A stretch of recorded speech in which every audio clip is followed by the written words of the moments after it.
One decision, 16 fighter jets, and suddenly, Canada is in the middle of a diplomatic firestorm. Canada had already committed to buying 16 F-35 fighter jets, one of the most expensive weapon systems ever built. The deal looked settled, paper signed, direction chosen. Then Prime Minister Mark Carney hit pause. Not because the jets don't work, not because Canada can't afford them, but because he believes Canada might have a better option. That hesitation triggered an immediate reaction from Washington, and it wasn't subtle. No negotiations, no technical debate, just a warning. Walk away from the F-35 and you can forget about any future trade deal with the United States. That message wasn't delivered quietly behind closed doors. It was stated bluntly at the Munich Security Conference by U.S. Ambassador Pete Hoekstra. This wasn't friendly advice between allies, it was leverage. Many Canadians are calling it diplomatic blackmail, and it's hard to argue otherwise.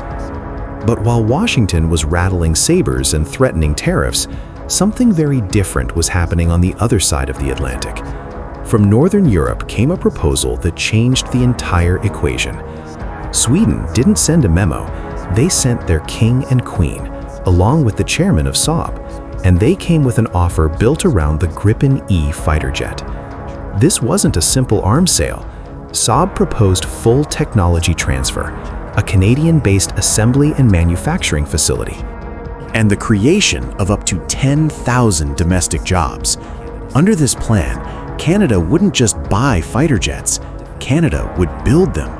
Not only for its own Air Force, but potentially for allies, including nations like Ukraine. That single detail changes everything. With the F-35, Canada is a customer. With the Gripen, Canada is a partner. Defense analysts have zeroed in on what truly separates these two offers, and it isn't performance specs or radar systems, it's control. The Swedish proposal offers something Washington has never been willing to provide: real defense autonomy, the ability to modify, maintain, upgrade, and export without asking permission.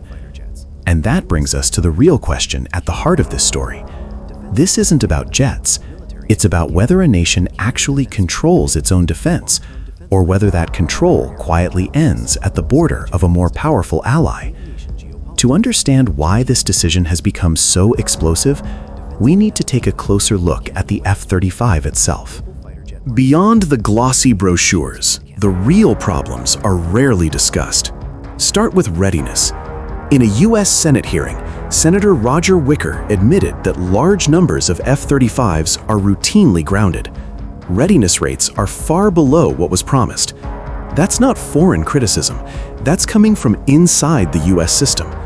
Reports from the Government Accountability Office show maintenance costs have already exceeded projections by $6 billion, with timelines slipping by years. Then there's the bigger issue: control.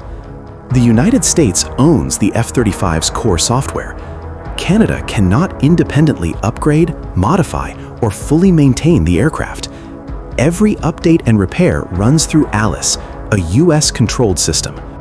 If updates are delayed or parts restricted, Canada's fleet could be grounded without a single shot fired. Washington also claims Canada can't operate multiple fighter types. History says otherwise.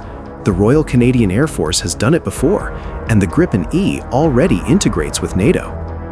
As the debate escalated, retired General Tom Lawson warned against dual platforms. What often goes unmentioned? He spent 6 years consulting for Lockheed Martin, the F-35's manufacturer. That doesn't end the debate, it reframes it, because this isn't just about fighter jets, it's about who really controls a nation's defense. That relationship wasn't secret, but it raised serious questions about impartiality. Canadians noticed. Then came a surprise reversal. Retired Lieutenant General André Deschamps, once one of the strongest champions of the F-35 and the man who originally pushed Canada into the program, changed his position. He now says the deal should be canceled. His reasoning is blunt. The United States controls the software, the parts, the upgrades, everything. Canada cannot operate the F-35 without continuous approval from Washington. And with a US president like Donald Trump, who has openly joked about Canada becoming the 51st state, long-term access stops looking like a guarantee and starts looking like a gamble. This isn't a technical dispute, it's about sovereignty. When a former architect of the program calls for withdrawal, it signals a deeper problem. And this isn't theoretical. Denmark has already lived it. In March, Danish lawmakers learned that the United States had removed parts from Denmark's F-35s and transferred them to Israel, without informing Copenhagen and without consent. Denmark couldn't stop it, because it doesn't control the supply chain. Danish MP Rasmus Jarlof, once a supporter of the purchase, later admitted regret. They thought they were buying fighter jets. They realized they were leasing them, with Washington holding the keys. Systems like ALIS allow the US to monitor, manage, and potentially disable F-35s anywhere in the world. Flight data, maintenance records, operational details all flow back to American servers. European analysts call this conditional sovereignty. You own the aircraft, but not the authority that makes it function. Canada now faces a choice: accept that vulnerability or reject it. Sweden's proposal offers the alternative. Saab's plan would build jets in Canada, transfer real technology, and create a fully independent manufacturing and maintenance capability, supporting up to 10,000 high-skill aerospace jobs. Not symbolic sovereignty, practical sovereignty. And that's the decision now sitting in Ottawa's hands. By contrast, Lockheed Martin offers Canada a few hundred parts supply jobs, many of which Donald Trump has already pushed to bring back to the United States. But jobs aren't the real divide. Control is. Under the Gripen E program, Canada would own the source code. Upgrades, maintenance, and operational changes could be done independently, no permission required. There's no AILS-style surveillance system, no risk of politically motivated parts embargoes. That philosophy isn't accidental. Sweden learned during the Cold War that technological dependence becomes political dependence. The Gripen was designed around that lesson. European analysts call this sovereign sustainment, the ability to keep your military operational without external approval. It's not marketing, it's baked into the aircraft. There's also a strategic fit. Canada and Sweden both operate in the Arctic. Extreme cold, short runways, remote bases. The F-35 was designed for carriers and large airfields. The Gripen was built to operate from highways and improvised runways. Then there's cost. Lockheed Martin highlights an F-35 purchase price of about $85 million, but that's only the sticker. Canada's Auditor General estimates operating 88 F-35s over 30 years could reach $50 billion, with flight hour costs between $35,000 and $47,000. By comparison, the Gripen E averages around $8,000 per flight hour in NATO exercises involving both aircraft. So the question isn't just what Canada pays, it's where the money goes. With the F-35, most of it flows south, back to US contractors.